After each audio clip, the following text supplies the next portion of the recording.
ভাবিকাটি ওয়াপনাপ নিয়ে বলেছিলাম যে স্ট্রাকচারের।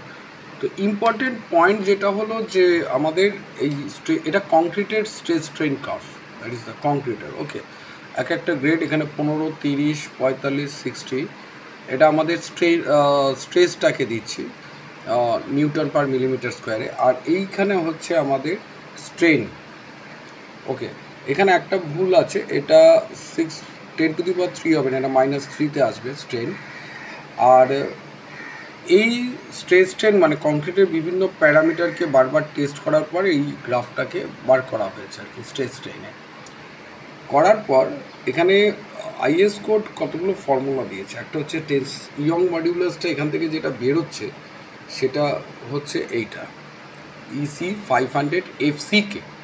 আমরা এখন এই EC 500 FCKটাকে যদি গ্রাফিক্যালি পুট করব, এটা টেস্ট করব, টেস্ট করে আমরা দেখব যে আমাদের এই গ্রাফটা আমরা পাচ্ছি কি না। ওকে, এই গ্রাফটা আমাদের আসছে কি না। তো আমরা এক্সেলে আমি করেছি টেস্টিংটা, সেটা দেখাই তোমাদের। দ্যাট ইজ দ্য এক্সেলেতে আমি এই EC 500 FCKটাকে এখানে যেটা করেছি,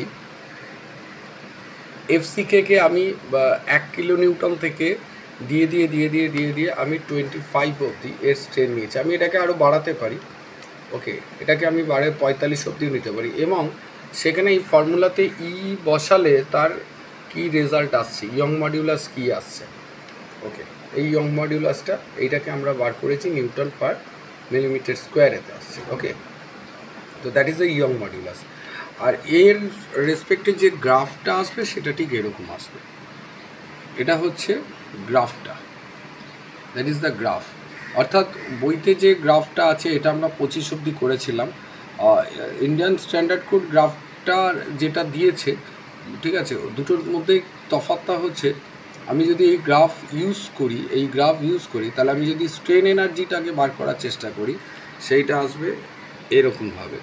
এবং স্ট্রেন এনার্জি আমি যদি 25 ধরা যাক এখানেতে আছে 0.01-তে টাচ করছে, সেটা যদি আমরা 25-এতে যাই, ওকে 25-এ যদি যাই 25 কিলোমিটার 0.01-এতে গিয়ে টাচ করছে। এবার বইতেও ঠিক একইভাবে জিনিসটা দেওয়া আছে।